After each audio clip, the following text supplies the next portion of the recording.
CV Balakrishnan, UK Kumaran, Veerankutty. ഏകോപനം doctor Ratheesh Sankaran. നമുക്ക് ആരംഭിക്കാം. വേദിയിൽ സദസ്സിലിരിക്കുന്ന ആദരണീയരായിട്ടുള്ള എൻ്റെ സഹോദരങ്ങളെ, പ്രിയ വിദ്യാർത്ഥി സുഹൃത്തുക്കളെ, മലയാള സർവകലാശാലയുടെ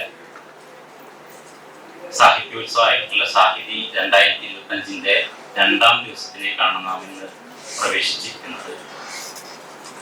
മതേതരാനന്തര കാലത്തെ അതിജീവനം എന്ന കേന്ദ്ര പ്രമേയത്തിൽ ഊന്നിക്കൊണ്ടാണ് സാഹിതി പൊതുജനസമക്ഷത്തിൽ അവതരിപ്പിക്കപ്പെടുന്നത്.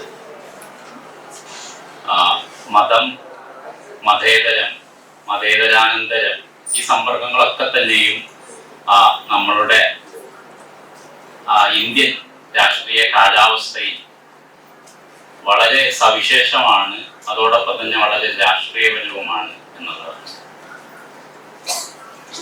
ഞാനൊരു പക്ഷേ വളരെ വ്യക്തിപരമായിട്ട് ഈ ഒരു വിഷയത്തെ, മതം അല്ലെങ്കിൽ മതേതരം, മതാത്മകത, ഇത്തരം വിഷയങ്ങളൊക്കെ തന്നെ നാരായണ ഗുരുവിന്റെ ചിന്തകളിലൂടെ മനസ്സിലാക്കാനാണ് പലപ്പോഴും ശ്രമിച്ചിട്ടുള്ളത്.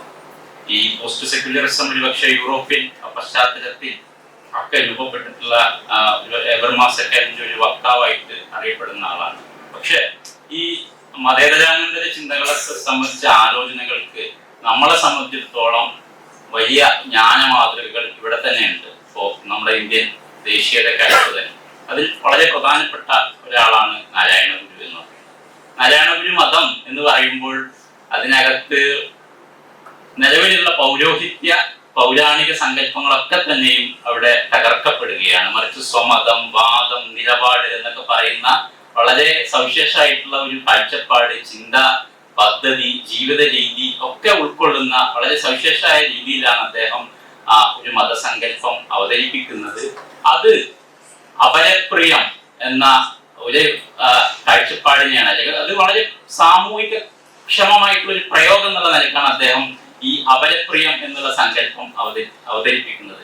മറ്റുള്ളവരെ, അപരരായിട്ടുള്ള മനുഷ്യരെ, കാരണം നമുക്കറിയാം ആ കാലഘട്ടങ്ങൾ എന്ന് പറയുന്നത് ഇന്ത്യ എന്നുള്ള രാഷ്ട്രം ഒരു സ്വതന്ത്ര രാഷ്ട്രമായിട്ട് പരിഗണിക്കുന്നതിന് തൊട്ടു മുമ്പുള്ള ദശകങ്ങളാണ്. മനുഷ്യർ മനുഷ്യരെ മതിക്കാതെ, കാണുവാൻ താല്പര്യപ്പെടാതെ, അങ്ങോട്ടും ഇങ്ങോട്ടും വിദ്വേഷത്തിന്റെയും വെറുപ്പിന്റെയും ഐത്താചാരങ്ങളെ എങ്ങനെ ആഘോഷിച്ചു കൊണ്ട് നടക്കുന്ന ഒരു കാലഘട്ടത്തിൽ അപരനെ ഉൾക്കൊള്ളുക, അനുകമ്പയിലൂടെ, അൻപിലൂടെ, അരുളിലൂടെ ഒക്കെ മനുഷ്യരെ ഉൾക്കൊള്ളുന്ന വളരെ വിശാലമായിട്ടുള്ള ഒരു എന്താ പറയാ ജീവിത രീതിയെ പ്രദാനം ചെയ്തുകൊണ്ടാണ് നാരായണ ഗുരു തന്റെ മതസങ്കല്പങ്ങളും മതചിന്തകളൊക്കെ അവതരിപ്പിക്കുന്നത്.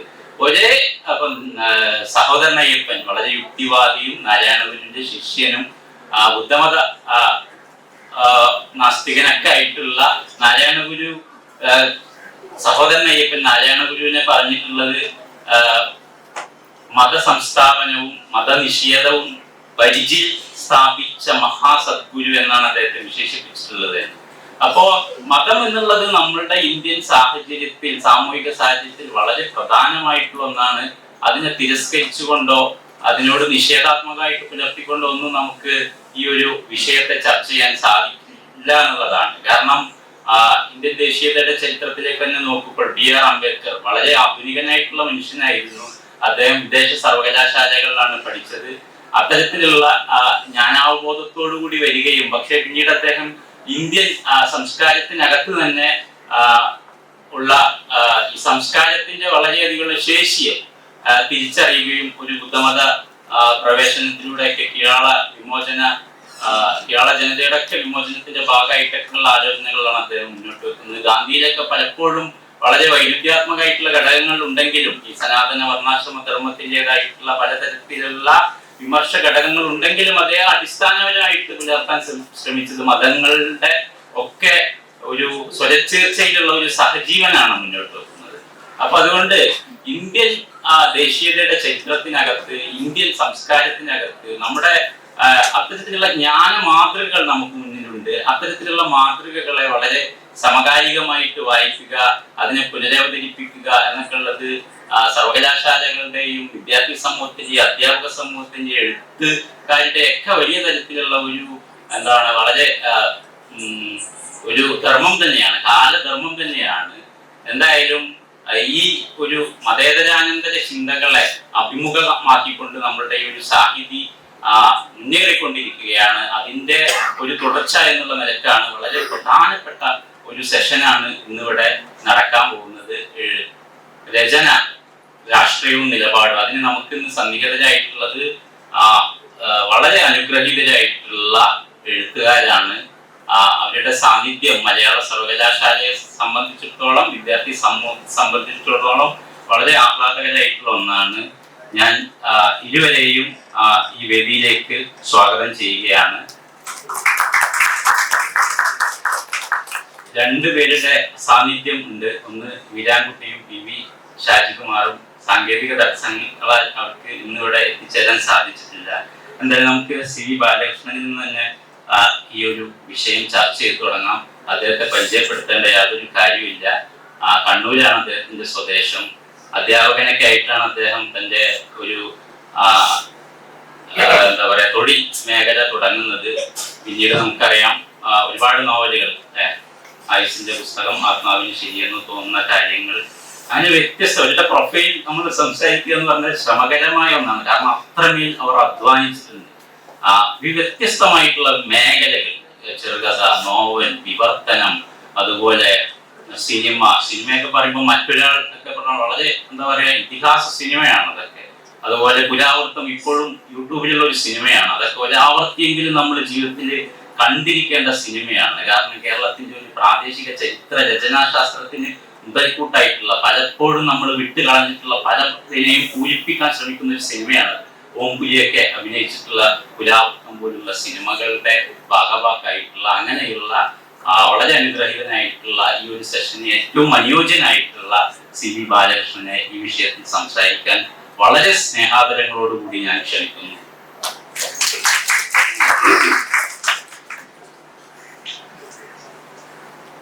നമ്മളിവിടെ ചർച്ച ചെയ്യുന്നത് രാഷ്ട്രീയവും നിലപാട് എന്ന വിഷയമാണ്. അത് വളരെ കാലമായിട്ട് നമ്മുടെ സാഹിത്യ വേദികളിൽ ചർച്ച ചെയ്യപ്പെടുന്ന ഒരു വിഷയമാണ്. ഇപ്പോൾ രാഷ്ട്രീയം എഴുത്തുകാരുടെ പ്രഥമ പരിഗണനയായിരുന്ന കാലം മലയാള സാഹിത്യത്തിലും ഉണ്ടായിരുന്നു. പ്രത്യേകിച്ച് നമ്മുടെ സ്വാതന്ത്ര്യ സമര കാലഘട്ടത്തിൽ.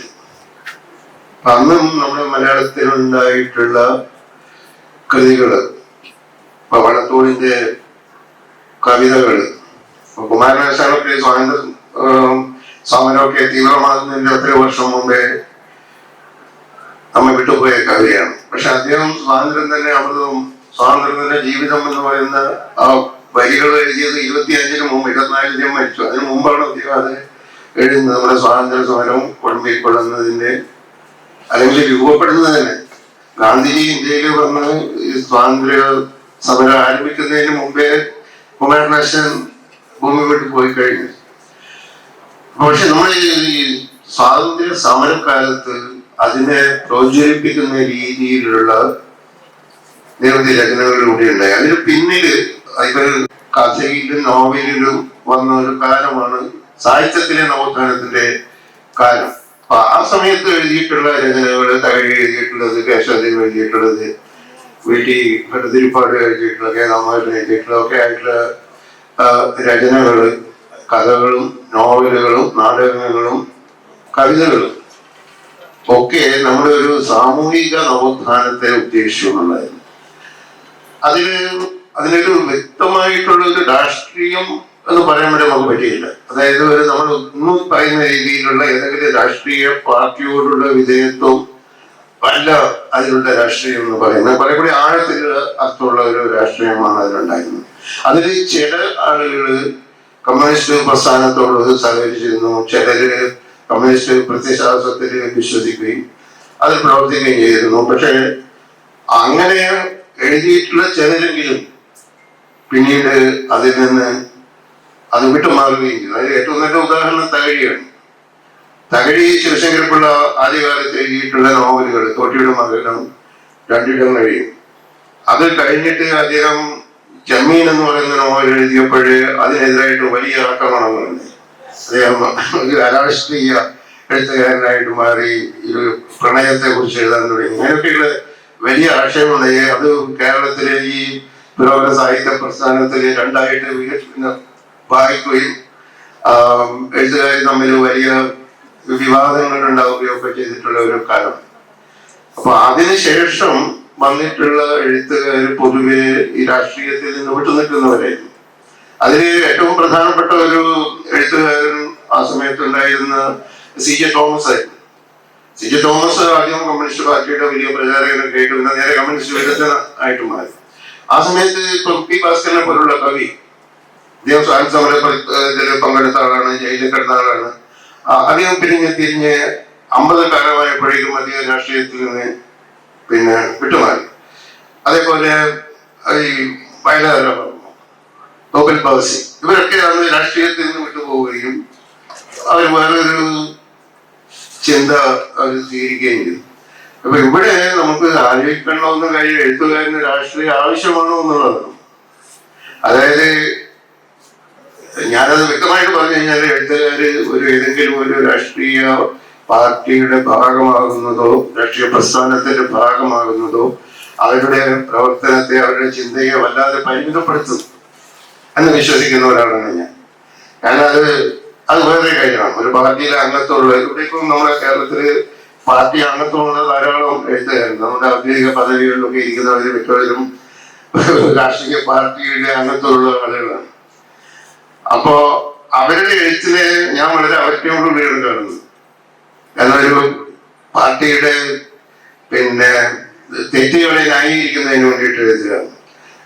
അവർ പല തെറ്റ് ചെയ്യുമ്പോഴും അത് കണ്ടില്ല എന്ന് നടിക്കുക, അത് തെറ്റ് ചെയ്യുമ്പോഴും അതിനെ ശരി വെച്ചുകൊണ്ട് എഴുതുക. അതൊക്കെയാണ് അവരുടെ ഈ രാഷ്ട്രീയത്തിന്റെ എഴുത്ത്. ഈ എഴുത്തുകാരൻ എന്ന് പറയുന്നത് സത്യത്തിന് ഒപ്പം നിൽക്കുന്ന ഒരാളായിരിക്കണം. സത്യത്തിന് സാക്ഷി നിൽക്കാനാണ് ഞാൻ വന്നത് എന്നത് യേശുക്രിസ്തു പറഞ്ഞതാണ്. ഞാൻ വന്നത് സത്യത്തിന് സാക്ഷി നിൽക്കാൻ. ഇത് എഴുത്തുകാരും ഓരോ എഴുത്തുകാരും പറയേണ്ടുന്ന കാര്യമാണ്. ഞാൻ സത്യത്തിനൊപ്പമാണ്, ഞാൻ സത്യത്തിന് സാക്ഷി നിൽക്കാൻ വേണ്ടി വന്ന ആളാണ്. അപ്പൊ ഈ അധികാരത്തിന് കീഴ്പ്പെടുക എന്നുള്ളത് എഴുത്തുകാരെ സംബന്ധിച്ചിടത്തോളം ഏറ്റവും അനഭിലഷണീയമായിട്ടുള്ള കാര്യമാണ്. അധികാരത്തെ ചോദ്യം ചെയ്യുക എന്നുള്ളതാണ് എഴുത്തുകാരന്റെ രാഷ്ട്രീയം. അതാണ് എഴുത്തുകാരന്റെ രാഷ്ട്രീയം. പക്ഷെ വിശാലമായ അർത്ഥത്തില് അധികാരത്തെ ചോദ്യം ചെയ്യുക എന്നുള്ളതാണ് എഴുത്തുകാരന്റെ രാഷ്ട്രീയം. അധികാരത്തിനോടൊപ്പം ചേരുക, അതിന്റെ ഹിംസാത്മകതയെ കണ്ടില്ലെന്ന് നടിക്കുക, അതിനെ വാഴ്ത്തുക, നമ്മള് അധികാരത്തിന്റെ ഒപ്പം നിൽക്കുകയാണ് വേണ്ടത് എന്ന് പറയുക. അതിൽപ്പോഴും നിർലജ്ജമായിട്ടുള്ള ഒരു കാര്യം വേറെയില്ല. നമ്മള് അധികാരത്തിന്റെ ഒപ്പം നിൽക്കുകയാണ് നമ്മൾ വേണ്ടത്, നമ്മള് പിന്നെ സർക്കാരിനൊപ്പം നിൽക്കുകയാണ് എഴുത്തുകാരി ചെയ്യേണ്ടത് എന്നൊക്കെ. എനിക്ക് അങ്ങനെയൊക്കെ പറയുന്നതിന്റെ ഒരു ബാലിശത എന്നെ വളരെ അമ്പരപ്പിക്കുന്നുണ്ട് ശരിക്കും പറഞ്ഞാൽ. കാരണം നമ്മള് എഴുത്തുകാരുടെ ജോലി ഒരു സർക്കാരിന്റെ ഒപ്പം നിൽക്കുകയാണ്. അത് കേരളത്തിൽ നമ്മൾ നിന്നിട്ട് കേരളത്തിലെ സർക്കാരിനൊപ്പം നിൽക്കുകയാണെന്ന് പറഞ്ഞു കഴിഞ്ഞാല്, ഇപ്പോൾ ഡൽഹിയിലെ എഴുത്തുകാരൻ ഡൽഹിയിൽ പോയി കഴിഞ്ഞാല് അവിടുത്തെ സർക്കാരിന്റെ ഒപ്പം നിൽക്കുകയാണെങ്കിൽ ഇപ്പോഴും BJPയുടെ ഒപ്പമാണ് നിൽക്കേണ്ടത്. കേരളത്തില് നമ്മള് ഇടതുപക്ഷ ജനാധിപത്യ മുന്നണിയുടെ ഒപ്പം നിൽക്കുന്ന ആള് ഡൽഹിയിൽ പോയി കഴിഞ്ഞാൽ നേരെ ഈ ഭാരതീയ ജനതാ പാർട്ടിയുടെ സർക്കാരിനൊപ്പം നിൽക്കേണ്ടി വരും. അപ്പൊ അത് വളരെ ബാലിശമായിട്ടുള്ള ഒരു യുക്തിയാണ് അത് പറയുന്നത്. അത് എഴുത്തിനെ ഗൗരവമായിട്ട് കാണാത്ത അവർക്ക് മാത്രമേ ഇത്രയും ബാലിശമായ പ്രസ്താവനകൾ നടത്താൻ പറ്റൂ എന്നാണ് ഞാൻ വിശ്വസിക്കുന്നത്. എഴുത്തുകാരെപ്പോഴും ഈ അധികാരത്തിനെ ചോദ്യം ചെയ്യുകയാണ് വേണ്ടത്. അത് ഇപ്പൊ ലോക സാഹിത്യത്തിൽ നമ്മൾ നോക്കിക്കഴിഞ്ഞാല് ചില എഴുത്തുകാര് ഈ രാഷ്ട്രീയമായിട്ടുള്ള ചായ്വുകൾ അവരെ പുലർത്തുകയും എഴുതുകയും ചെയ്തിട്ടുണ്ട്. പക്ഷെ അത് അവരുടെ രചനകളിൽ ഒരിക്കലും പ്രകടമായിട്ടില്ല.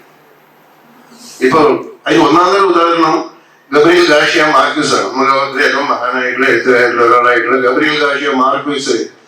അദ്ദേഹം ഈ ക്യൂബൻ ഭരണത്തലവനായിട്ടുള്ള ഫിദൽ കാസ്ട്രോയുമായിട്ട് പുലർത്തിയിട്ടുള്ള സൗഹൃദം വളരെ അഗാധവുമായിട്ടുള്ള ഒന്നായിരുന്നു. വളരെ അടുത്ത സുഹൃത്തായിരുന്നു. പക്ഷേ അദ്ദേഹത്തിന്റെ രചനകൾ നമ്മളിപ്പം ഗബ്രിയേൽ ഗാർഷ്യ മാർക്വസിന്റെ രചനകളിൽ പലത് നോക്കിയാൽ എവിടെയും നമ്മൾ അധികം കമ്മ്യൂണിസ്റ്റ് പ്രത്യയശാസ്ത്രത്തിന് ന്യായീകരിക്കുന്നതായിട്ട് നമ്മൾ കാണുകയില്ല, എവിടെയും കാണുകയില്ല. അപ്പൊ അതിന് രണ്ടായിട്ടാണ് വേണ്ടത്. നമ്മൾ ഈ മാർക്സിയം പ്രത്യയശാസ്ത്രത്തെ പോലത്തെക്കൊണ്ട് അദ്ദേഹം റിസൾട്ട് എഴുതിയിട്ടില്ല. അദ്ദേഹം ജീവിതത്തിലെ സംഘർഷങ്ങൾ, ജീവിതത്തിലെ പ്രണയം, കാമം, ഇങ്ങനെയൊക്കെയുള്ള കാര്യങ്ങളാണ് അദ്ദേഹം എഴുതിയിട്ടുള്ളത്. മറ്റു കാര്യങ്ങളൊന്നും എഴുതിയിട്ടില്ല. ജീവിതത്തെ കുറിച്ചാണ് എഴുതിയിട്ടുള്ളത്, മനുഷ്യാവസ്ഥകളെ കുറിച്ചാണ് എഴുതിയിട്ടുള്ളത്. അപ്പൊ എഴുത്തുകാര് ചെയ്യേണ്ടത് അവരുടെ ഈ മനുഷ്യാവസ്ഥകളെ സൂക്ഷ്മമായിട്ട് നിരീക്ഷിക്കുകയും അത് ആവിഷ്കരിക്കുകയുമാണ് ചെയ്യേണ്ടത് എന്നാണ് ഞാൻ വിശ്വസിക്കുന്നത്. അതാണ് അവരുടെ രാഷ്ട്രീയം. പിന്നെ ഈ അധികാരത്തിന് കീഴ്പ്പെടാതിരിക്കുക, അധികാരത്തിന് വഴങ്ങാതിരിക്കുക, അധികാരത്തെ അത് ദുരുപയോഗം ചെയ്യുന്ന ഘട്ടങ്ങളിലൊക്കെയും അതിനെ ധീരമായിട്ട് ചോദ്യം ചെയ്യുക, ഇതാണ് എഴുത്തുകാരൻ ചെയ്യേണ്ടത് എന്നതാണ് എൻ്റെ നിലപാട്.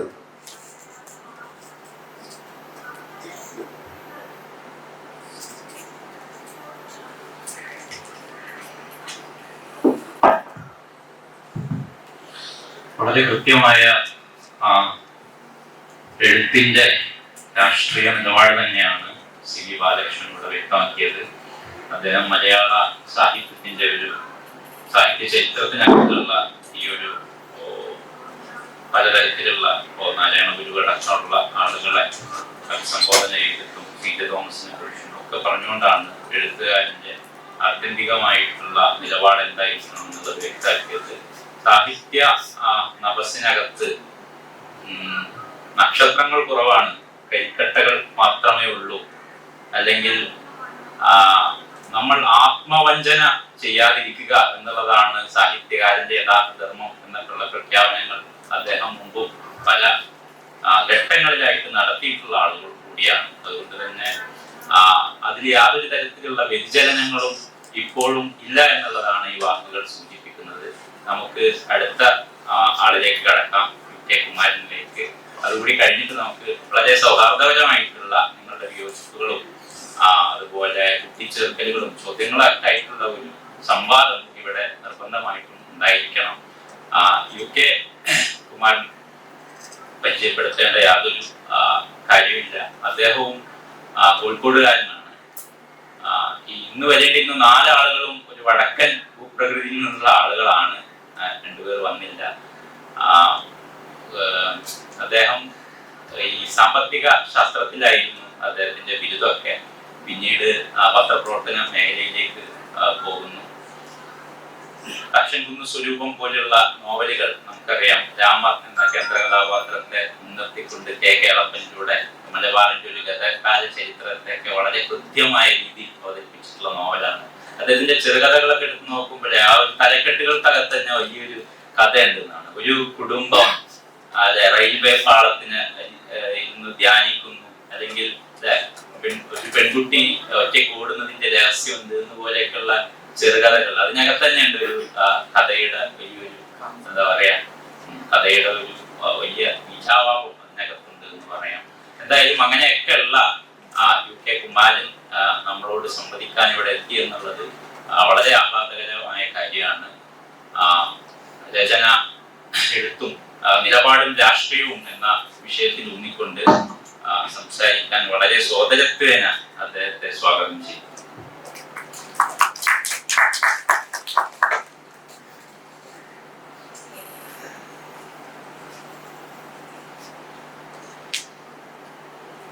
എൻ്റെ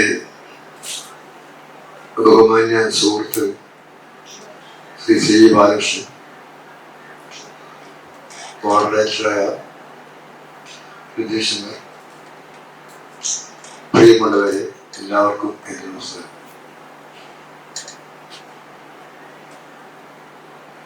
യഥാർത്ഥത്തിൽ സാഹിത്യത്തിൽ രാഷ്ട്രീയത്തിനുള്ള നിലപാട് എന്തായിരിക്കണം സംബന്ധിച്ച് എൻ്റെ കൃത്യമായ ഒരു കാഴ്ചപ്പാട് തന്നെയാണ് എൻ്റെ ബഹുമാന്യ സുഹൃത്ത് C.V. ഇവിടെ അവതരിപ്പിച്ചിട്ടുള്ളത്. എനിക്കതിനോട് ചില കാര്യങ്ങൾ കൂട്ടിച്ചേർക്കാൻ മാത്രമേ ഉള്ളൂ. അതിന്റെ കാരണം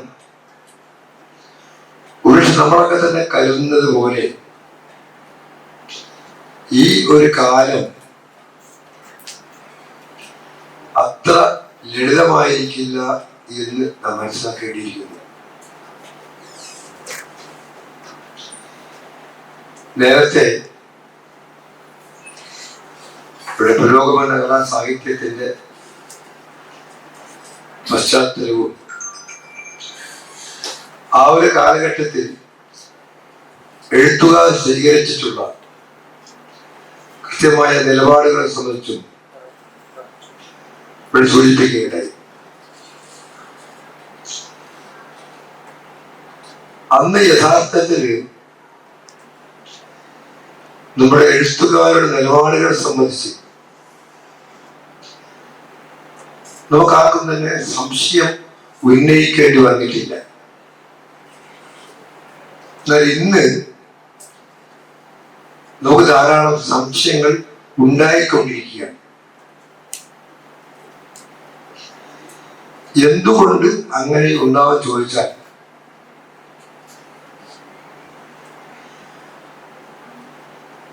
എഴുത്തിന്റെ രാഷ്ട്രീയം എന്ന് പറയുന്നത് ആ എഴുത്തുകാരൻ അതാത് സമയത്ത് സ്വീകരിക്കുന്ന തികച്ചും യുക്തിബദ്ധമായ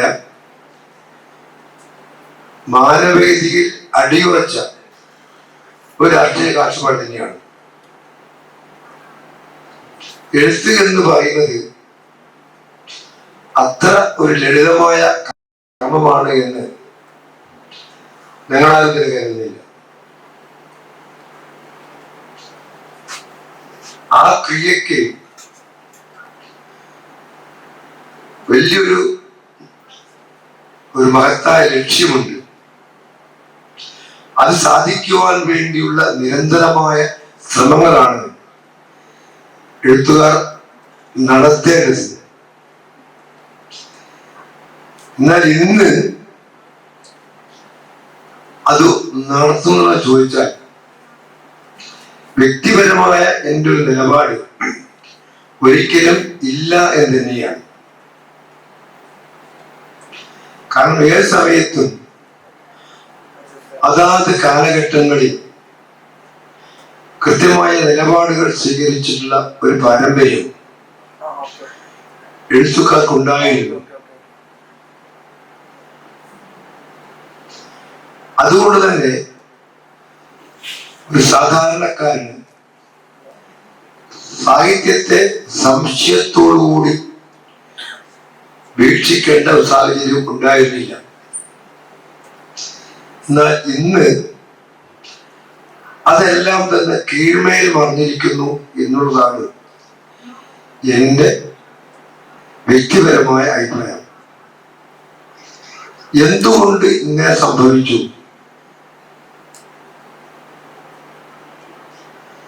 ഒരിക്കലും എഴുത്തുകാർ എന്ത് നിലപാട് സ്വീകരിക്കണമെന്ന ചോദ്യത്തിന് നമ്മുടെ വൈലോപ്പള്ളി നൽകിയ ലളിതമായ ഒരു വ്യാഖ്യാനമുണ്ട്. എഴുത്തുകാർ സൗവർണ പ്രതിപക്ഷമാണ് എന്നുള്ളത്. അത്തരമൊരു പ്രതിപക്ഷത്തെ ധർമ്മം ഇന്ന് നമ്മുടെ എഴുത്തുകാർ നിർവഹിക്കുന്നുണ്ടോ? നമ്മുടെ സമൂഹത്തിൽ കണ്ടുകൊണ്ടിരിക്കുന്ന ദൃശ്യമായിക്കൊണ്ടിരിക്കുന്ന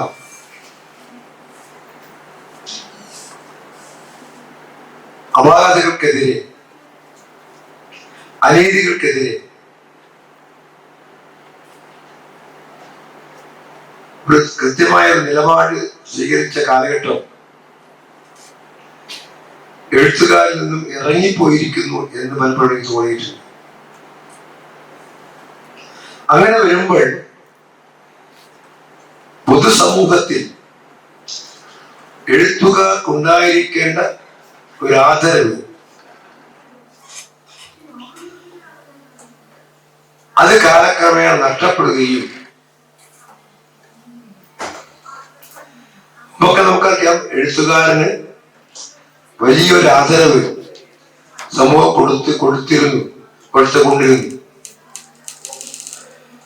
എന്നാൽ ഇത് ഇന്ന്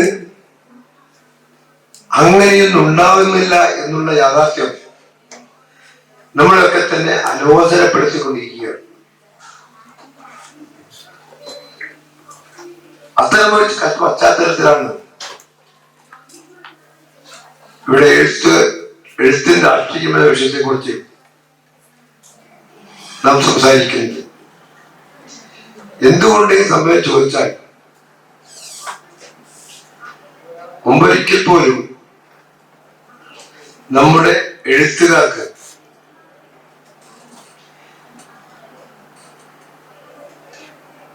രാഷ്ട്രീയം ഉണ്ടായിരിക്കാം, തീർച്ചയായും രാഷ്ട്രീയം ഉണ്ടാകണം എന്നുള്ള പക്ഷക്കാരനാണ്. ഒരിക്കൽ പോലും ഒരു എഴുത്തുകാരൻ ഒരു അരാഷ്ട്രീയവാദിയാകാൻ പാടില്ല. പക്ഷെ നമ്മൾ പറഞ്ഞു വരുമ്പോഴേ ഈ രാഷ്ട്രീയം എന്ന് പറയുന്നത് കേവലം സങ്കുചിതമായ ഒരു രാഷ്ട്രീയ പരിപ്രേക്ഷ്യത്തിൽ മാത്രം ഒതുങ്ങി നിൽക്കുന്നവരായി മാറി അതിനെ ഭേദിക്കുവാൻ, അതിനപ്പുറത്തേക്കുള്ള അതിരുകൾക്കപ്പുറത്തേക്ക് കടന്നു എന്നുകൊണ്ട് മനുഷ്യനെ മുൻനിർത്തിയുള്ള ചിന്തയിലേക്ക് നമ്മുടെ പ്രശ്നങ്ങളെ കൊണ്ടുപോകുവാൻ എഴുത്തുക്കാർ കഴിയുന്നില്ല. അതിന്റെ പ്രധാനപ്പെട്ട കാരണം അവരൊക്കെ നയിക്കുന്നത് ഈ സങ്കുചിതമായ രാഷ്ട്രീയ പക്ഷപാതം തന്നെയാണ്. അതെല്ലാ മേഖലകളും നമുക്ക് വിഷയമായിക്കൊണ്ടിരിക്കുകയാണ്. അങ്ങനെ വരുന്നുകൊണ്ടാണ് എഴുത്തിന്റെ മേൽക്കോയ്മ നമ്മുടെ സമൂഹത്തിൽ നഷ്ടപ്പെട്ടുകൊണ്ടിരിക്കുന്നത്. പലപ്പോഴും നമുക്കറിയാം, ഒരു എഴുത്തുകാരൻ ഒരു അഭിപ്രായം പറയുമ്പോൾ ആ എഴുത്തുകാരന്റെ വാക്കുകൾ കേൾക്കുവാൻ, കാതോർക്കുവാൻ ഒരു വലിയ ജനസമൂഹം മുമ്പിൽ ഉണ്ടായിരുന്നു. ഇന്ന് അത് സംഭവിക്കുന്നില്ല. ആ എഴുത്തുകാരന്റെ വാക്കുകൾ മുമ്പത്തെ പോലെ സ്വാധീനിക്കപ്പെടുന്നില്ല. ഇതിന്റെ പ്രധാനപ്പെട്ട കാരണം എഴുത്തുകാരൻ പറയുന്ന വാക്കുകൾക്ക് വേണ്ടത്ര ആത്മാർത്ഥതയില്ല എന്ന് നമ്മുടെ പൊതുസമൂഹം തിരിച്ചറിഞ്ഞുകൊണ്ടിരിക്കുകയാണ്. അത്തരത്തിലുള്ള പ്രതിസന്ധിയിലൂടെയാണ് ഇന്നത്തെ എഴുത്തു സമൂഹം കടന്നു പോകുന്നത് എന്ന് ഞാൻ മനസ്സിലാക്കുകയാണ്.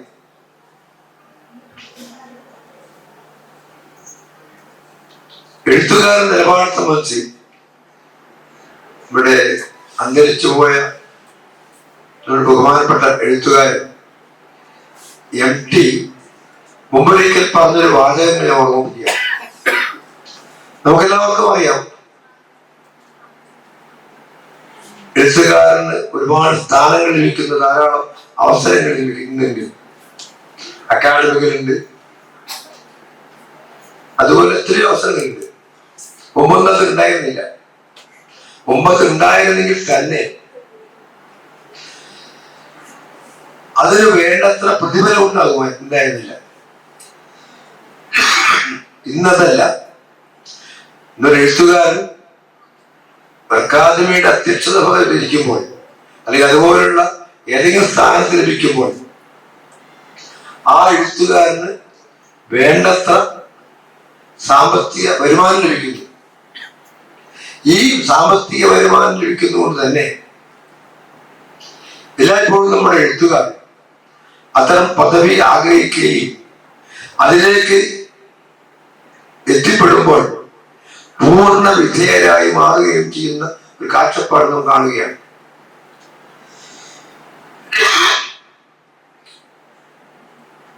അതുകൊണ്ട് തന്നെയാണ് ഞാൻ നേരത്തെ സൂചിപ്പിച്ചതുപോലെ ചില സന്ദർഭങ്ങളിൽ എഴുത്തുകാരൻ സ്വതന്ത്രമായ അഭിപ്രായം പറയേണ്ടി വരും. പക്ഷെ ഇന്നത്തെ പല എഴുത്തുകാർക്കും അതിന് കഴിയാതെ പോകുന്നത് ഈ രീതിയിലുള്ള ചില സൗവർണ പ്രതീക്ഷകൾക്ക് വിധേയമായി പ്രവർത്തിക്കുന്നത് കൊണ്ടാണ്. അത് യഥാർത്ഥത്തില് നമ്മുടെ എഴുത്തുകാരന്റെ നിഷ്പക്ഷത നഷ്ടപ്പെടുത്തുന്നു എന്ന് ഞാൻ മനസ്സിലാക്കണം. MT പറഞ്ഞൊരു കാര്യം, MT സാഹിത്യ അക്കാദമിയുടെ പ്രസിഡന്റായി ചുമതല ഏറ്റെടുത്തപ്പോൾ നമുക്കെല്ലാവർക്കും അറിയാം, സാഹിത്യ അക്കാദമി എന്ന് പറയുന്നത് സർക്കാർ രൂപീകരിച്ച സ്ഥാപനമാണ്. ആ സ്ഥാപനത്തിൽ തലപ്പത്തിരിക്കുന്നവർക്ക് പലപ്പോഴും വിധേയത്വം ഉണ്ടാകുന്നത് സ്വാഭാവികമാണ്. ഒരു പരിധി ഉണ്ടാവുകയും ചെയ്യും, കുറ്റപ്പെടാൻ സാധിക്കില്ല. പക്ഷെ ഈ വിധേയത്വം എന്ന് പറയുമ്പോൾ ഒരിക്കൽ പോലും സർക്കാരിനെ വിമർശിക്കാൻ പാടില്ലാത്ത വിധേയമായി അത് വിധേയത്വമായി അത് മാറുന്ന പല സന്ദർഭങ്ങളും നാം കണ്ടിട്ടുണ്ട്. മുമ്പൊക്കെ അക്കാദമി പ്രസിഡന്റായി കഴിഞ്ഞാൽ സർക്കാരിന്റെ ഒരു കുറ്റവും പറയാൻ പാടില്ല എന്നുള്ള ഒരു കീഴ്വഴക്കം നമ്മുടെ സാഹിത്യ അക്കാദമി പ്രസിഡന്റുമാർ സ്വീകരിച്ചു പോകുന്ന ഒരു കാലഘട്ടമായിട്ടുണ്ടായിരുന്നു. ആ കാലത്താണ് സാഹിത്യ അക്കാദമി പ്രസിഡന്റായിട്ട് നമ്മുടെ MT ചുമതലയേൽക്കുന്നത്. ചുമതലയേറ്റ ശേഷം നടത്തിയ പത്രസമ്മേളനത്തിൽ MT പറഞ്ഞൊരു വാചകം, പക്ഷെ അതിനു മുമ്പൊരിക്കൽ പോലും ഒരു സംസ്ഥാന പ്രസിഡന്റ് അക്കാദമി പ്രസിഡന്റ് പറയാൻ മടിച്ചിരുന്ന, പറയാൻ പേടിച്ചിരുന്ന ഒരു കാര്യം വളരെ ആർദ്രത്തോടു കൂടി പറയുന്ന രംഗത്ത് ഞാൻ സാക്ഷിയായിട്ടുണ്ട്. അദ്ദേഹം പറഞ്ഞു, അക്കാദമി പ്രസിഡന്റ് ആവുക എന്ന് പറഞ്ഞാൽ അത് സർക്കാരിന്റെ കീഴ്പ്പെട്ട് പ്രവർത്തിക്കുക എന്നുള്ളതല്ല, തികച്ചും സ്വതന്ത്രമായി പ്രവർത്തിക്കുന്ന സ്ഥാപനമായി അക്കാദമിയെ മാറ്റിയെടുക്കുക എന്നുള്ളതാണ് എന്റെ ലക്ഷ്യം. അന്നത് കേട്ടപ്പോൾ ഞങ്ങളെപ്പോഴൊക്കെ ഒരു അത്ഭുതം തോന്നുകയുണ്ടായി. ഒരു പൊള്ളവാക്ക് പറഞ്ഞാണ് MT. ഒരിക്കൽ പോലും സ്വന്തമായി പ്രവർത്തിക്കുവാനുള്ള അവസരം അതുവരെ ആരും ഉപയോഗിച്ചിട്ടില്ല.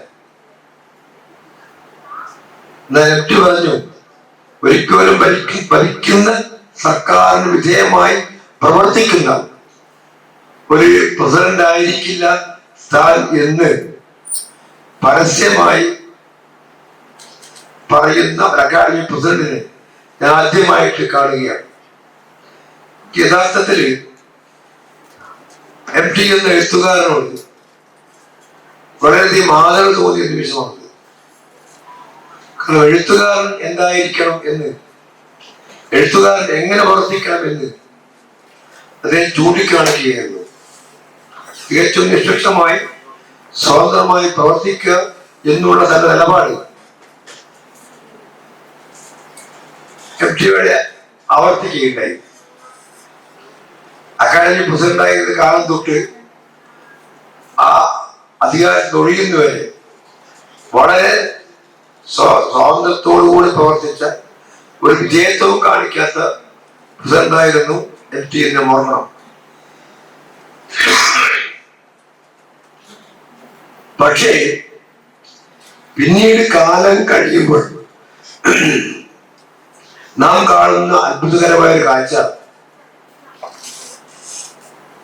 MT പോലെ തന്നെ പ്രസിഡന്റായി പ്രവർത്തിച്ചിട്ടുള്ള മലയാളത്തിലെ പ്രമുഖനായ എഴുത്തുകാരൻ ഒരു പൊതുസമ്മേളനത്തിൽ വെച്ച് തുറന്നു പറയുകയാണ്, എഴുത്തുകാരൻ എല്ലായ്പ്പോഴും ഭരണകൂടത്തോട് വിധേയത്വം കാണിക്കണം, ഭരിക്കുന്ന സർക്കാരിനോട് വിധേയത്വം കാണിക്കണം എന്ന് അദ്ദേഹം പറഞ്ഞപ്പോഴേ എനിക്ക് അത്ഭുതം തോന്നുകയുണ്ടായി. എങ്ങനെയാണ് ഒരു എഴുത്തുകാരന് ആ രീതിയിൽ പ്രവർത്തിക്കാൻ സാധിക്കുക? എഴുത്തുകാരൻ ഒരിക്കൽ പോലും അങ്ങനെയല്ല. ഭരിക്കുന്ന സർക്കാരിനോട് വിധേയത്വമോ ഭരണകൂടത്തോ വിധേയം കാണിക്കേണ്ട ഒരാളല്ല എഴുത്തുകാരൻ. തികച്ചും മൗലികമായ സ്വതന്ത്രമായി പ്രവർത്തിക്കുമ്പോൾ മാത്രമേ സാഹിത്യം കൊണ്ട് സമൂഹത്തിൽ ലഭിക്കേണ്ട പ്രയോജനങ്ങൾ പൂർണ്ണമായി ലഭിക്കുകയുള്ളൂ എന്നും നാം മനസ്സിലാക്കേണ്ടതാണ്. എന്നാൽ നിർഭാഗ്യവശാൽ ദൂരക്കാഴ്ചയില്ലാത്ത വിധം വിജയത്വം പ്രകടിപ്പിക്കുന്ന എഴുത്തുകാർ നമ്മുടെ സമൂഹത്തിൽ വർദ്ധിച്ചു വരുന്നു എന്നാണ് യാഥാർത്ഥ്യം. പലപ്പോഴും നമ്മുടെ സമകാലിക സംഭവങ്ങളിൽ എഴുത്തുകാർ പ്രകടിപ്പിക്കുന്ന നിലപാടുകൾ കാണുമ്പോൾ നമുക്ക് തോന്നുകയും ചെയ്യും ഇത് നമ്മുടെ സമൂഹത്തിന്റെ വിരോധിയെ പിറകോട്ടേക്ക് വലിക്കുന്ന ഒന്നായി മാറിക്കൊണ്ടിരിക്കുന്ന ഒരു ദുരന്ത കാഴ്ചയിലൂടെയാണ് കടന്നുപോയിക്കൊണ്ടിരിക്കുന്നത്. ഒരുപക്ഷെ എഴുത്തുകാരന് ഇത്രമാത്രം വിജയത്വം പ്രകടിപ്പിച്ച കാലഘട്ടം മുമ്പൊരിക്കൽ പോലും ഉണ്ടായിട്ടില്ല എന്ന് നീ തോന്നിയിട്ടുണ്ട്. ഞാനത് സമൂഹത്തോട് പങ്കുവെക്കുകയും ചെയ്തിട്ടുണ്ട്. അങ്ങനെയല്ല എഴുത്തുകാരൻ വേണ്ടത്. എഴുത്തുകാരൻ സ്വതന്ത്രമായ അഭിപ്രായം പറയണം. സ്വതന്ത്രമായ അഭിപ്രായം പറയുന്നതിന്റെ പേരിൽ ഒരുപാട് എതിർപ്പുകൾ നേരിട്ട എഴുത്തുകാരനുകൾക്കിടയിലുണ്ട്. ഉദാഹരണത്തിന് നമ്മുടെ ഇവിടെ ഇരിക്കുന്ന സി ഭാഷ തന്നെ ഇത് ഒരുപാട് എതിർപ്പുകൾ നേരിട്ട വ്യക്തിയാണ്. എന്നിട്ടും നിരന്തരമായ നിലപാട് ഉറച്ചു നിൽക്കുന്നു എന്നുള്ളതാണ്. അതാണ് എഴുത്തുകൊണ്ട് ഉദ്ദേശിക്കുന്നത്. അതല്ലാതെ എഴുത്ത് കേവലം ഒരു വാഴ്ത്തുപാട്ടായി മാത്രം മാറുമ്പോൾ ഒരിക്കൽ പോലും ഒരു തിരുത്തൽ ശക്തിയായിട്ട് എഴുത്തുകാരൻ മാറുന്നില്ല എന്ന യാഥാർത്ഥ്യം നാം മനസ്സിലാക്കേണ്ടിയിരിക്കുന്നു. അങ്ങനെ തിരുത്തൽ ശക്തിയായി മാറുമ്പോഴാണ് എഴുത്ത് എന്നുള്ളതിന്റെ മഹത്തായ ദൗത്യം എന്താണെന്ന് പൂർണ്ണമായി നിർവഹിക്കപ്പെടുകയുള്ളൂ എന്നാണ് എന്റെ ലളിതമായ കാഴ്ചപ്പാട്. അതിന് എഴുത്തുകാരൻ തയ്യാറാവേണ്ടിയിരിക്കുന്നു. അതല്ലാത്ത സാഹചര്യത്തിൽ മുമ്പൊക്കെ നമ്മൾ അറിയാവുന്നത് പോലെ പലപ്പോഴും നമ്മുടെ ഏകാധിപത്യ രാഷ്ട്രങ്ങളിൽ എങ്ങനെയായിരുന്നു എഴുത്തുകാരൻ ഇടപെട്ടുകൊണ്ടിരുന്നത്, അതേ അവസ്ഥ നമ്മുടെ ജനാധിപത്യ രാഷ്ട്രത്തിലും വരും എന്നുള്ള ദുഃഖകരമായ കാര്യം ഓർമ്മിച്ചുകൊണ്ട് ഞാൻ അവസാനിപ്പിക്കുന്നു. നന്ദി, നമസ്കാരം.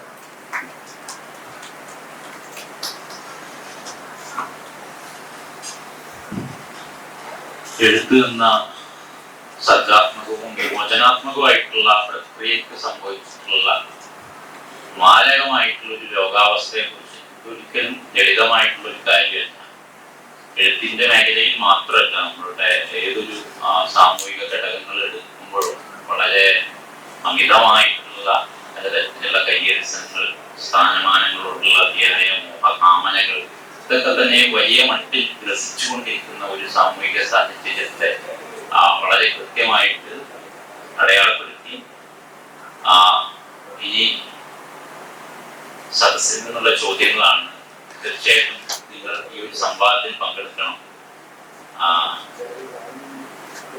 എന്തായാലും ചർച്ച ചെയ്യുന്നു. നമസ്കാരം. രണ്ടുപേരും വളരെ പ്രിയപ്പെട്ടവരാണ്. പലപ്പോഴും നേരിട്ട് കാണാനും സംസാരിക്കാനും പുസ്തകങ്ങൾ കയ്യൊപ്പ് വായിക്കാനൊക്കെ കഴിഞ്ഞിട്ടുണ്ട്. രണ്ടുപേരും വീണ്ടും മലയാളം സർവകലാശാലയിൽ വെച്ച് കാണാനും സംസാരം കേൾക്കാനും കഴിഞ്ഞതിൽ സന്തോഷം. ഇപ്പോൾ നമ്മൾ സംസാരിച്ചു കൊണ്ടിരിക്കുന്ന വിഷയം തന്നെ ഇപ്പോൾ UK കുമാരൻ സാറായാലും CE സാറായാലും പറഞ്ഞത്, ഇപ്പോൾ വിധേയത്വപ്പെടാതെ നിന്ന കാലത്താണ് ഇപ്പൊ നമ്മൾ ഈ സംസാരിച്ചുകൊണ്ടിരിക്കുന്ന ഈ സാഹിത്യ അക്കാദമിക്ക് സ്വന്തമായി കെട്ടിടങ്ങളും കാര്യങ്ങളൊക്കെ ഉണ്ടായത്. നേട്ടങ്ങൾ അധികം ഉണ്ടാകുന്നത് എപ്പോഴും നല്ല നിലയ്ക്ക് അല്ലെങ്കിൽ സ്റ്റേണായിട്ട് നിൽക്കുമ്പോഴാണ്. വിധേയത്വപ്പെട്ടവര് കയ്യിൽ നിന്ന് കൂടുതലൊന്നും ലഭിച്ചിട്ടില്ല എന്നാണ് എനിക്ക് തോന്നുന്നത്. അതിനെക്കുറിച്ച് നിങ്ങളുടെ അഭിപ്രായം അറിഞ്ഞാൽ കൊള്ളാം. Thank you.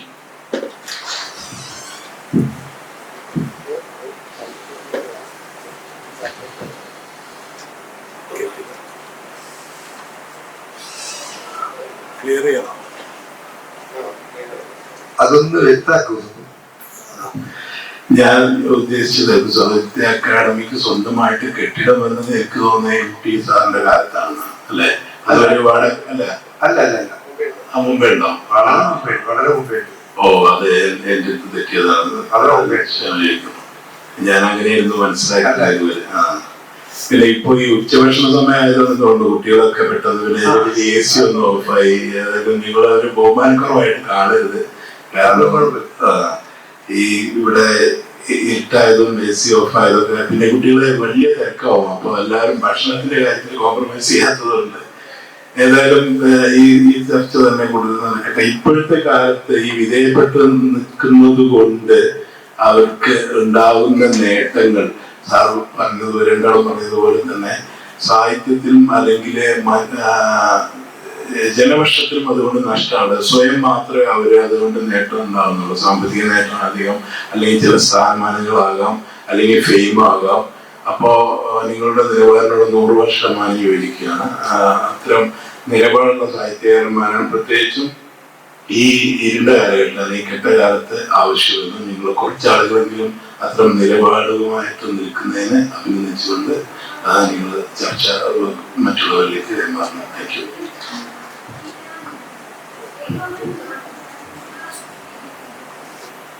ഈ കേരളത്തിലുള്ള എഴുത്തുകാരുടെ ഒരു വലിയൊരു ഇരട്ടത്താപ്പുണ്ട്. അതായത് ഈ കേന്ദ്ര ഗവൺമെന്റിൻ്റെതോ അല്ലെങ്കിൽ കേരളത്തിന് വെളിയിലുള്ളതോ ആയിട്ടുള്ള ഈ ജനദ്രോഹകരങ്ങളായിട്ടുള്ള കാര്യങ്ങൾ ഉണ്ടാകുമ്പോൾ അതിനെതിരായിട്ട് സംസാരിക്കും. അതേസമയത്ത് നമ്മുടെ നാട്ടിൽ നടക്കുന്ന മനുഷ്യാവകാശ ലംഘനങ്ങൾ, ഇവിടെ സംസ്ഥാന തലത്തിൽ നടക്കുന്ന അഴിമതികള്, കൊള്ളരുതായ്മകള്, ഈ ഭരണകൂട ഭീകരത, ഇത്തരം കാര്യങ്ങളെ സംബന്ധിച്ചിട്ടൊന്നും ആരും ഒന്നും സംസാരിക്കുകയില്ല. അപ്പൊ അവര് തങ്ങൾ ഈ പുരോഗമനവാദികളാണ് അല്ലെങ്കിൽ ഈ ഒരു ധൈര്യശാലികളാണ് എന്ന് തെളിയിക്കാൻ വേണ്ടിയിട്ട് എപ്പോഴും പുറത്തോട്ടാണ് നോക്കുന്നത്. നമ്മുടെ ചുറ്റിലും എന്ത് നടക്കുന്നു എന്നുള്ളത് അവർ പറയുകയില്ല, കാണുകയില്ല. അപ്പൊ അതിന് വിരുദ്ധമായിട്ടുള്ള ഒന്നാണ് ഈ കോഴിക്കോട് കേരള ലിറ്ററേച്ചർ ഫെസ്റ്റിവലിൽ 2023 MT വാസുദേവൻ നായർ ചെയ്ത ഒരു കാര്യം. അത് പിന്നെ അദ്ദേഹം വളരെ മുമ്പേ എഴുതിയിട്ടുള്ള ലേഖനം അത് വായിച്ച് അതിൽ ചെറിയൊരു കൂട്ടിച്ചേർക്കലും കൂടെ നടത്തിയിട്ടുണ്ടായിരുന്നു. അതിൽ പറഞ്ഞിട്ടുള്ള കാര്യം വളരെ പ്രസക്തമാണ്. അദ്ദേഹം അത് അവിടെ വായിച്ചത് അത് പ്രസക്തമാണ് എന്നുള്ളത് കൊണ്ടാണ്. എന്താണ് അതിൽ പറയുന്നത്? ഈ ജനങ്ങളെ സേവിക്കുന്നതിന് വേണ്ടിയിട്ട് ഒരു പ്രത്യയശാസ്ത്രം സേവിക്കുന്നതിന് വേണ്ടിയിട്ടുണ്ടാവുകയും അധികാരത്തിലെത്തുകയും അത് പിന്നീട് ഒരു സമഗ്രാധിപത്യത്തിലേക്ക് നീങ്ങുകയും ചെയ്യുന്ന ഒരു പ്രവണത അവിടെ ഉണ്ട് എന്നാണ് അദ്ദേഹം പറയുന്നത്. അത് പറയുന്നത് ആരെ ഇരുത്തിക്കൊണ്ടാണ്? മുഖ്യമന്ത്രിയെ തൊട്ട് ഇരുത്തിക്കൊണ്ടാണ് അദ്ദേഹം അത് പറഞ്ഞത്. അതിന് 25 കൊല്ലം മുമ്പേ അദ്ദേഹം അത് എഴുതുന്ന സമയത്ത് ഇദ്ദേഹം അല്ല മുഖ്യമന്ത്രി. പക്ഷെ അന്ന് അദ്ദേഹം അത് അങ്ങനെ ഒരു പ്രവണത ഉണ്ടാകാൻ സാധ്യതയുണ്ട്, അത് വളരെ ജനദ്രോഹപരമായിരിക്കും എന്ന് അന്ന് ദീർഘദർശനം ചെയ്തതാണ്. പക്ഷെ അത് യാഥാർത്ഥ്യമായിട്ട് തന്റെ മുമ്പിലുണ്ട് എന്നുകൊണ്ടാണ് അദ്ദേഹം വായിച്ചത്. ഈ സമഗ്രാധിപത്യത്തെ കുറിച്ചിട്ടുള്ള ഒരു ഉത്കണ്ഠ അത് അതോടെ പരസ്യമായിട്ട് പ്രകടിപ്പിച്ചു അധികരിച്ചുകൊണ്ട്. അതും അവിടെ ഒറ്റപ്പെട്ട ശബ്ദമാണ്, ഏകാകിയുടെ ശബ്ദം എന്നാണ് MPയുടെ പുസ്തകത്തിന്റെ പേര് തന്നെ. അത് ഏകാകിയുടെ ശബ്ദമാണ്. കാരണം ഈ എഴുത്തുകാരൻ മുഴുവൻ ഒരു ആൾക്കൂട്ടമായിട്ട് രൂപപ്പെടുകയും ഈ ഭരണകൂടത്തിന്റെ വിധേയരായിട്ട് മാറുകയും അതിന്റെ ആനുകൂല്യങ്ങൾ പറ്റുകയും ഒക്കെ ചെയ്യുന്ന ഒരു കാലത്ത്, പ്രാചീനമായിട്ടുള്ള ഇത്തരം കാഴ്ചകൾ നമ്മൾ കണ്ടുകൊണ്ടിരിക്കുന്ന കാലത്ത് ഇത്തരത്തിലുള്ള ഒറ്റപ്പെട്ട ചില ശബ്ദങ്ങൾ, ഏകാന്തമായിട്ടുള്ള ചില ശബ്ദങ്ങൾ ഉണ്ടാകുന്നു എന്നുള്ളത് നല്ല കാര്യമാണ്. വളരെ അപൂർവമായിട്ട് മാത്രമേ ഉള്ളൂ. കേരളത്തെ സംബന്ധിച്ച് ഇപ്പോഴുള്ള ഇതാണെന്നാണ് നമ്മള് ഈ പല കാര്യങ്ങളും നമ്മള് കണ്ടില്ല എന്നായിരിക്കും. നമ്മളതിനെ കുറിച്ചിട്ട് നമ്മൾക്ക് യാതൊരു ഉത്കണ്ഠയില്ല എന്നായിരിക്കും. ആശാവർക്കർമാര് തിരുവനന്തപുരത്ത് ഇപ്പൊ സമരം നടത്തുന്നു. ആശാവർക്കർമാര് സമരം നടത്തുമ്പോൾ അത് അരാജക പ്രസ്ഥാനക്കാരൻ നടത്തുന്ന സമരമാണ് എന്നാണ് പറയുന്നത്. ഒരു മന്ത്രിയായിരുന്ന ഒരാൾ, ഇപ്പോഴും ലോകസഭയിലെ അംഗമായിട്ടുള്ള ഒരാൾ, രാജ്യസഭയിലെ അംഗമായിട്ടുള്ള ഒരാൾ പറയുന്നത് അത് ഈ അരാജക പ്രസ്ഥാനം നടത്തുന്ന സമരമാണ് എന്നാണ് ഇവര് ഇത്തരത്തിലുള്ള ഈ 10,000 പോലും ശമ്പളം കിട്ടാത്ത ഇവര് കുടുംബം മറ്റാൻ കഷ്ടപ്പെടുന്ന യാചകവർക്കന്മാര് അവിടെ സെക്രട്ടേറിയറ്റിന്റെ മുമ്പിൽ 2 ആഴ്ചയായി സമരം നടത്തുന്നു. അത് നടത്തിക്കൊണ്ടിരിക്കുമ്പോഴ് ഇവിടുത്തെ PSC ചെയർമാന്റെ ശമ്പളം 3.5 ലക്ഷത്തിലേക്ക് വർദ്ധിപ്പിക്കുന്നു. PSC അംഗങ്ങളുടെ ശമ്പളം അവരെല്ലാം പട്ടിണി കിടക്കുകയാണ്. PSC അംഗങ്ങളും PSC ചെയർമാനും ഇങ്ങനെ പട്ടിണി കിടന്ന് ആളുകളുടെ കൈ കിട്ടുകയാണ്, ജീവിക്കാൻ വഴിയില്ലല്ലോ. 3 ലക്ഷമൊക്കെയാണ് ശമ്പളം കിട്ടുന്നത്. അവർക്ക് പിന്നെ അത് കൂട്ടിക്കൊടുക്കുകയാണ്, പുതിയ ശമ്പളം നിർണ്ണയം നടത്തുന്നു, കൂട്ടിക്കൊടുക്കുന്നു. ഈ ഡൽഹിയിലുള്ള കേരളത്തിന്റെ പ്രതിനിധിക്ക് യാത്രാ ചെലവ് 5 ലക്ഷത്തിൽ നിന്ന് 13 ലക്ഷം ആക്കിയിട്ട് വരുത്തി കൊടുക്കും. അത് ഇവർ സമരം നടത്തുന്നതാണ്. അതാണ് അതിന്റെ ഒരു വൈരുദ്ധ്യം. അതാണ് അവരവിടെ ഈ തൊണ്ടപൊട്ടുമാറും മുദ്രാവാക്യം വിളിച്ചുകൊണ്ട് അവിടെ അത് മുമ്പ് നടത്തിയതാണ്, 2ാമത് ഇപ്പം വീണ്ടും നടത്തുന്നതാണ്. അപ്പൊ അവർ ചെയ്തുകൊണ്ടിരിക്കുന്ന സമയത്ത് ഇതാണ് ചെയ്യുന്നത്. അപ്പൊ ഈ രീതിയിലുള്ള നമ്മുടെ ഭരണകൂടം ഈ നടത്തുന്ന വളരെ അധമമായിട്ടുള്ള ചില കാര്യങ്ങളുണ്ട്. അപ്പൊ അത്തരം കാര്യങ്ങളെ പോലും ഈ ഒരു മൗനം കൊണ്ട് അതിനെ അംഗീകരിക്കേണ്ടി വരുന്നു. ഈ വിധേയരായിട്ടുള്ള എഴുത്തുകാർക്ക് പലപ്പോഴും അതിനെ ന്യായീകരിക്കേണ്ടി വരുന്നു. ആ ഭരണത്തിന് നേതൃത്വം കൊടുക്കുന്ന പാർട്ടി ചെയ്യുന്ന കുറ്റകൃത്യങ്ങളെ ന്യായീകരിക്കേണ്ടി വരുന്നു. അത് ന്യായീകരിച്ചുകൊണ്ട് ലേഖനം എഴുതുന്നു, അത് ന്യായീകരിച്ചുകൊണ്ട് ഫേസ്ബുക്കിൽ പോസ്റ്റ് ചെയ്യുന്നു. ഇതൊക്കെയാണ് അവർ ചെയ്തുകൊണ്ടിരിക്കുന്നത്. അപ്പൊ അങ്ങനെയുള്ള ഒരു കാലത്ത് ഇങ്ങനെ ഒറ്റപ്പെട്ട ചില ശബ്ദങ്ങള് എവിടെ നിന്നെങ്കിലും ഒക്കെ ഉണ്ടാകണം എന്നാണ് നമ്മള് അതേക്കുറിച്ച് ആഗ്രഹിക്കുന്നത്.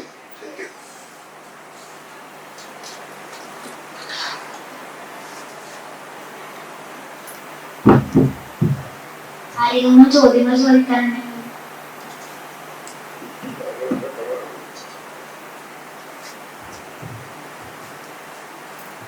ആരെങ്കിലും ചോദിക്കാനുണ്ടോ? അല്ലെങ്കിൽ ഞാൻ തന്നെ ഒരു ചോദ്യം കൂടി ചോദിക്കാം.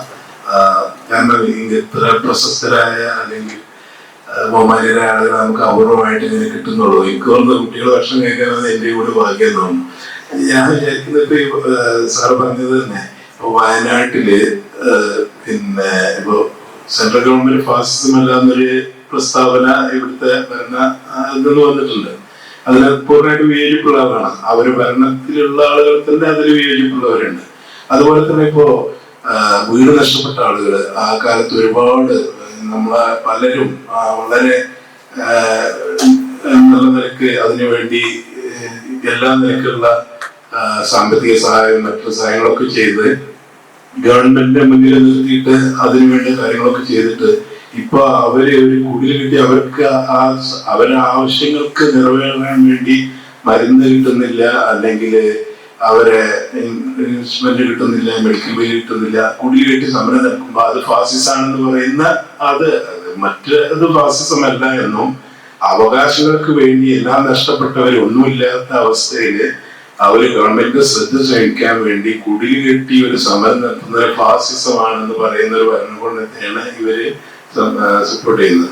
അപ്പൊ ഇത്തരം കാര്യങ്ങൾ മുഴുവൻ എഴുത്തുകാരും മുഴുവൻ പ്രതികരിച്ചിരുന്നെങ്കിൽ അല്ലെങ്കിൽ പൊതുജനം പ്രതികരിച്ചിരുന്നെങ്കിൽ ഇപ്പോൾ ഒരു വിധേയത്വം വളരെ നന്നായിട്ട് വന്നിട്ടുണ്ട്. ഈ മീഡിയകൾക്കിടയില് അല്ലെങ്കിൽ സാഹിത്യകാരന്മാർക്ക് എവിടെ നിന്നാണോ നമ്മൾ പ്രതീക്ഷയോടെ നോക്കിയിരിക്കുന്നത് അവർക്ക് അധികവും നിശബ്ദരായിരിക്കുക. വളരെ അപൂർവം ശബ്ദങ്ങൾ മാത്രമേ വരുന്നു. അതിനെക്കുറിച്ച് കൂടി ഒന്ന് ലേറ്റപ്പ് ചെയ്താൽ നന്നായിരിക്കും. Thank you. ആരെങ്കിലും ചോദ്യം ചോദിച്ചത് ആക്റ്റീവ് ആക്കാൻ അപേക്ഷിക്കുന്നു.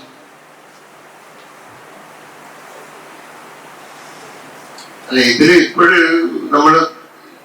കഴിഞ്ഞ ദിവസങ്ങളിലായിട്ട് നമ്മൾ കേൾക്കുന്നതാണ് ഈ ഫാസിസത്തിന്റെ നിർവചനം എന്താണെന്ന്. അപ്പൊ അത് വളരെ കൗതുകകരമായിട്ടുള്ള ഒരു കാര്യമാണ്. ഫാസിസം എന്താണ്? അത് അങ്ങനെ വ്യക്തമായിട്ട് നിർവചിക്കപ്പെട്ട ഒന്നല്ല ഫാസിസം എന്ന് പറയുന്നത്. പക്ഷെ അത് നമ്മൾ ഇപ്പോഴും കുറെ മുമ്പേ ഇത് ഫാസിസ്റ്റ് ആണ്, ഒരു ഭരണകൂടം, കേന്ദ്ര ഭരണകൂടം ഫാസിസ്റ്റ് പ്രവണതകൾ കാണിക്കുന്നു. അതിന്റെ ആദ്യ ലക്ഷണം അത് ദേശീയതയിലും മതത്തിലും ഊന്നിക്കൊണ്ടുള്ള, അതായത് ഈ ജർമ്മനിയിൽ ഉണ്ടായിട്ടുള്ളത് പോലെ ഹിറ്റ്ലർ നടപ്പാക്കിയിട്ടുള്ളത് പോലെ ദേശീയതയുടെ ഒരു വാദം ഉന്നയിക്കുന്നു. അത്തരത്തിലുള്ള കാര്യങ്ങൾ അത് ഫാസിസത്തിന്റെ പരിണമായ ലക്ഷണമാണ് തുടങ്ങിയിട്ടുള്ള കാര്യങ്ങളാണ് പിന്നെ അത് പറഞ്ഞുകൊണ്ടിരുന്നത്. പക്ഷെ അതിപ്പോഴേ അത് അങ്ങനെയല്ല എന്ന് പറയുന്നതിന് എന്തോ രാഷ്ട്രീയമായിട്ടുള്ള കാരണം ഉണ്ടാവാം എന്നാണ് എനിക്ക് തോന്നുന്നത്. അത് അല്ലാതെ അങ്ങനെ പറയാൻ വേണ്ടി പറ്റില്ലാത്തത്. നമ്മള് ഫാസിസം ഞാൻ ഇന്നാളെ മുതൽ ഫാസിസമാണ് എന്ന് പറയാൻ വേണ്ടി പറ്റില്ലല്ലോ. പക്ഷെ അത് നമ്മുടെ ജീവിതത്തിൽ എങ്ങനെയാണ് അതൊക്കെ വരുന്നത്? അവരുടെ താല്പര്യങ്ങൾ എന്താണ്? ഭരണകൂടത്തിന്റെ താല്പര്യങ്ങൾ എന്താണ്? ഏതൊക്കെ താല്പര്യങ്ങളാണ് അവർ നിറവേറ്റുന്നത്? ഏത് രീതിയിൽ എങ്ങോട്ടാണ് സമൂഹത്തെ അവർ കൊണ്ടുപോകാൻ വേണ്ടി ശ്രമിക്കുന്നത് എന്നൊക്കെയുള്ള അതിന്റെ പിന്നിലുള്ള പ്രത്യയശാസ്ത്രം എന്താണ്, പ്രത്യയശാസ്ത്രപരമായിട്ടുള്ള അവരുടെ കാഴ്ചപ്പാടുകൾ എന്താണ് തുടങ്ങിയുള്ള കാര്യങ്ങൾ അവഗ്രഹിച്ച് നോക്കിക്കൊണ്ടാണ് അത് പറയുന്നത്. അത് പറയുമ്പോൾ തന്നെ നമ്മുടെ ലോക രാഷ്ട്രീയത്തിലുള്ള ഒരു വലിയ ഒരു കാര്യം എന്താണ്, ഇപ്പോ ഈ റഷ്യയില് ഈ സ്റ്റാലിന്റെ ഭരണകാലത്തുണ്ടായിട്ടുള്ള അതിക്രമങ്ങള് ഹിറ്റ്ലർ ജർമ്മനിയിൽ നടത്തിയതിനേക്കാളും വലിയ അതിക്രമങ്ങളായിരുന്നു. അവിടെ നടത്തിയതിനേക്കാളും കൂടുതൽ ആൾക്കാർ കൊല്ലപ്പെട്ടതിനേക്കാളും കൂടുതൽ ആൾക്കാർ റഷ്യയിൽ കൊല്ലപ്പെട്ടു. അവിടെ നിന്ന് ഒരുപാട് എഴുത്തുകാർ പലായനം ചെയ്തു, മറ്റു രാജ്യങ്ങളിലേക്ക് പലായനം ചെയ്തു, കുറെ പേര് കൊല്ലപ്പെട്ടു. പക്ഷെ റഷ്യയിൽ ഇതേപോലെ തന്നെ 100 കണക്കിന് എഴുത്തുകാർ കൊല്ലപ്പെട്ടു. ഇപ്പൊ ഈ ശുദ്ധീകരണം എന്ന് പറഞ്ഞിട്ട് എത്രയോ മനുഷ്യരെ അവിടെ കൊന്നൊടുക്കി. അപ്പൊ അതെന്താണത്? ഏതാണ് ഫാസിസം എന്നുള്ളത്? അപ്പൊ അതേപോലെ തന്നെ ഈ നമ്മുടെ നാട്ടിലിപ്പോ ഈ രാഷ്ട്രീയ പ്രവർത്തനം നടത്തുന്ന ആൾക്കാരെ മാവോയിസ്റ്റുകൾ എന്ന് പറഞ്ഞിട്ട് ഒഴിച്ചു വരുന്നു. UAPA ചുമത്തിയിട്ട് ജയിലിട്ട് 150-ലധികം പേര് ഇപ്പോഴും UAPA ചുമത്തിയിട്ട് ജയിലിൽ കിടക്കുന്നു. ഈ 2 വിദ്യാർത്ഥികൾ, അലൻ താഹ എന്ന് പറയുന്ന 2 വിദ്യാർത്ഥികളായിരുന്നല്ലോ, അവരെന്ത് വിധ്വംസക പ്രവർത്തനം നടത്തിയിട്ടാണ് അവരെ ജയിലിട്ട് നോട്ടീസ് എഴുതുന്നത്, ഒന്ന് പുസ്തകമായിട്ട് പഠിച്ചത്. അതുകൊണ്ട് അവര് ഈ ജയിലടിച്ചു, UAPA ചുമത്തി. അതും ഇടതുപക്ഷത്തുള്ളവരാണ്. അപ്പൊ ഈ രീതിയിലുള്ള കുറെ വൈരുദ്ധ്യങ്ങൾ ഉണ്ടാകുന്നു. പക്ഷെ ഈ വൈരുദ്ധ്യങ്ങളെ നമ്മൾ കാണാം. ആ സമയത്ത് ഈ തലയെ രാഷ്ട്രീയ സമയത്ത് എതിരായിട്ട് ആദ്യം പ്രതികരിച്ച ഒരാൾ ഞാനാണ്. മറ്റാരും പ്രതികരിച്ചിട്ടില്ലാന്ന് എനിക്ക് അത് ചെയ്തത് ശരിയല്ല എന്ന് പറഞ്ഞിട്ട് ഞാനൊന്ന് പറഞ്ഞ ഒരു കാര്യം ഉണ്ടായിരുന്നു.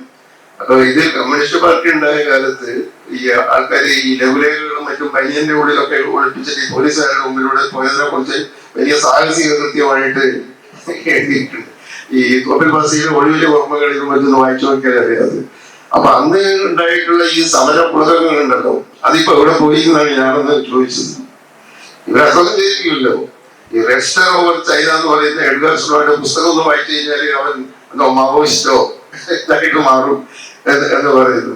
അതേ സമയത്ത് തന്നെ ഈ ബൊളീവിയയില് വിപ്ലവം നടത്താൻ വേണ്ടിയിട്ട് പോയിട്ട് അവിടെ കൊല്ലപ്പെട്ട ചെറുപേരെ ആരാധിക്കുകയും ചെയ്യാം.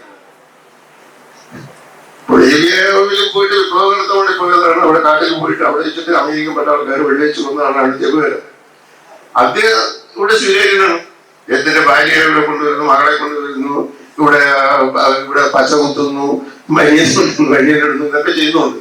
അതിലൊക്കെ വലിയൊരു വൈരുദ്ധ്യങ്ങളുണ്ട്. ഇത്തരം വൈരുദ്ധ്യങ്ങൾ നമ്മള് കണ്ടില്ല എന്ന് നടിക്കാൻ വേണ്ടി പാടില്ല. അതാണ് ഇവിടെ ശരിക്കും സംഭവിക്കുന്നത്. നമ്മൾ ഇത്തരത്തിലുള്ള വൈരുദ്ധ്യങ്ങൾ നമ്മൾ തിരിച്ചറിയാതിരിക്കുകയും അല്ലെങ്കിൽ അതിനെ മനഃപൂർവ്വം അതിൽ നിന്നൊക്കെ കണ്ണടയ്ക്കുകയും ചെയ്യുന്നു. നമ്മൾ പലതും കണ്ടില്ല എന്ന് നടിക്കുന്നു, പലതും കേട്ടില്ല എന്ന് നടിക്കുന്നു. അതാണ് എഴുത്തുകാർ പൊതുവെ ഇവിടെ ചെയ്തുകൊണ്ടിരിക്കുന്നത് എന്നാണ് എനിക്ക് തോന്നിയിട്ടുള്ളത്. അതുകൊണ്ട് തന്നെ അവരുടെ രചനകൾ, സർഗാത്മക രചനകൾ ഒരുപക്ഷെ മെച്ചപ്പെട്ടതായാൽ പോലും നമുക്ക് അവയോട് വലിയ മതിപ്പൊന്നും തോന്നിയില്ല. കാരണം എഴുത്തുകാരുടെ നിലപാട് വളരെ പ്രധാനമാണ് എന്ന് തന്നെയാണ് ഞാൻ വിശ്വസിക്കുന്നത്.